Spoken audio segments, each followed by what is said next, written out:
So this is the biblical creation stories. This is Genesis. It says, note, the first creation story is referred to as Elohist, the Elohist version of the creation, as God is referred to as Elohim, a plural form in the original Hebrew. The second story is referred to as the Yahwist version, as God is referred to by the sacred name Yahweh, literally translated as Yahweh. It is believed by some biblical scholars that the two versions were integrated into the Torah at the time of its compilation. The authorship of Genesis, the whole Torah, is traditionally attributed to Moses. So this is saying that it's scholars believe that when Moses wrote Genesis into the Torah, which is the Jewish historical religious document, they took Elohim, the Elohim version, and the Yahweh version and merged them or integrated them. Integrated means bring together. This is the first account. My mouse is tricky, sorry. The first account of Genesis. Excuse me, the first account of creation, Genesis 1, 1 to 2, chapter 1, verse 1 to chapter 2, verse 2. In the beginning, God created the heavens and the earth. Now the earth was a formless void. There was darkness over the deep, and God's Spirit hovered over the water. God said, "Let there be light," and there was light. God saw that the light was good, and God divided the light from darkness. God called the light day, and the darkness night. Evening came, and morning went, the first day. God said, "Let there be a vault in the waters to divide the waters in two." And so it was. God made the vault, and it divided the waters above the vault from the waters under the vault. God called the vault heaven. Evening came, and morning came, the second day. God said, "Let the waters under heaven come together into a single mass, and let the dry land appear." And so it was. God called the dry land earth, and the mass of waters seas. And God saw it was good. God said, "Let the earth produce vegetation, seed-bearing plants, and fruit-bearing trees, bearing fruits with their seeds inside on the earth." And so it was.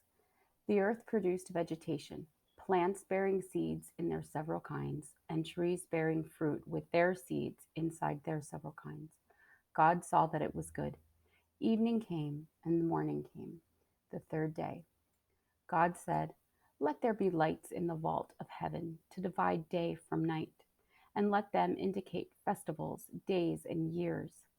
Let them be lights in the vault of heaven to shine on the earth." And so it was. God made the two great lights, the greater light to govern the day, the smaller light to govern the night, and to divide light from darkness. God saw that it was good. Evening came and morning came, the fourth day. God said, "Let the waters teem with living creatures, and let birds fly above the earth within the vaults of heaven." And so it was. God created the sea serpents and every kind of living creature with which the waters teem, and every kind of winged creature. God saw that it was good.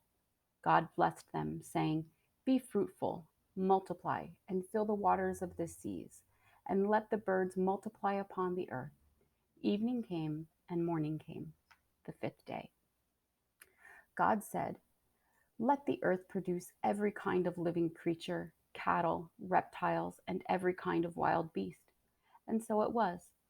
God made every kind of beast, every kind of cattle, and every kind of land reptile. God saw that it was good. God said, "Let us make man in our own image, in the likeness of ourselves." Elohim is a plural word in Hebrew. "And let them be masters of the fish of the sea, of the birds of heaven, the cattle, all the wild beasts, and all the reptiles that crawl upon the earth." God created man in the image of himself. In the image of God, he created them. Male and female, he created them.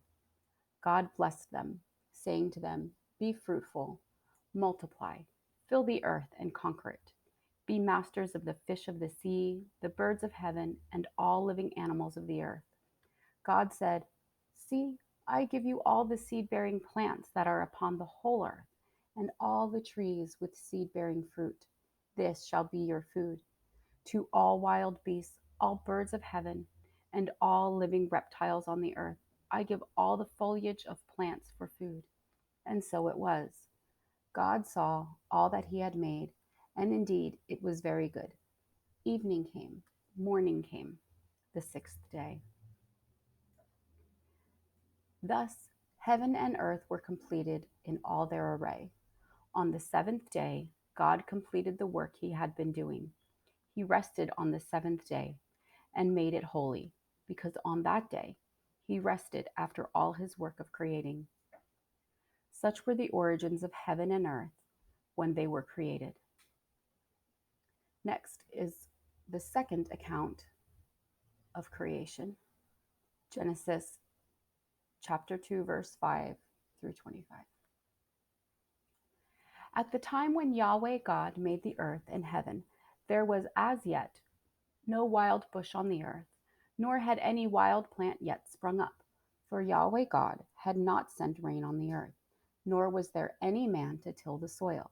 However, a flood was rising from the earth and watering all the surface of the soil. Yahweh fashioned a man out of the dust from the soil. Then he breathed into his nostrils a breath of life, and thus man became a living being. Yahweh God planted a garden in Eden, which is in the east, and there he put the man he had fashioned. Yahweh God caused to spring up from the soil every kind of tree, enticing to look at and good to eat, with the tree of life and the tree of knowledge of good and evil in the middle of the garden. A river flowed from Eden to water the garden, and from there it divided to make 4 streams. The first is named Pishon, and this encircles the whole land of Havilah, where there is gold. The gold of this land is pure. Bdellium, an aromatic resin, and onyx stone are found there. The second river is the Gihon, and this encircles the whole land of Cush. The third river is named Tigris, and this flows to the east of Ashur, Assyria. The fourth river is the Euphrates. Yahweh God took the man and settled him in the Garden of Eden to cultivate it and take care of it. Then Yahweh God gave the man this admonition: "You may eat indeed of all the trees in the garden. Nevertheless, of the tree of knowledge of good and evil you are not to eat, for on the day you eat of it, you shall most surely die." Yahweh God said, "It is not good that man should be alone. I will make him a helpmate. So from the soil, Yahweh God fashioned all the wild beasts and all the birds of heaven. These he brought to the man to see what he could call them. Each one was to bear the name man would give it. The man gave names to all the cattle, all the birds of heaven, and all the wild beasts. But no helpmate suitable for the man was found for him. So Yahweh God made the man fall into a deep sleep. And while he slept, he took one of the ribs and enclosed it in flesh. Yahweh God built the rib he had taken from the man into a woman and brought her to the man. The man exclaimed, "This at last is bone from my bone and flesh from my flesh. This is to be called woman, for this was taken from man." This is why a man leaves his father and mother and joins himself to his wife, and they become one body. The Talmudic creation story. So that's not all there, so we won't read that. So let's read here. I can see that there's an asterisk, so I'm super curious what that asterisk means. So I'm going to read the verse one more time and then go read the asterisk. This at last is bone from my bone and flesh from my flesh. This is to be called woman, for this was taken from man. In Hebrew, This is a play on words. Ish meaning man and Isha meaning woman. Okay, so that was the biblical creation story, or Genesis.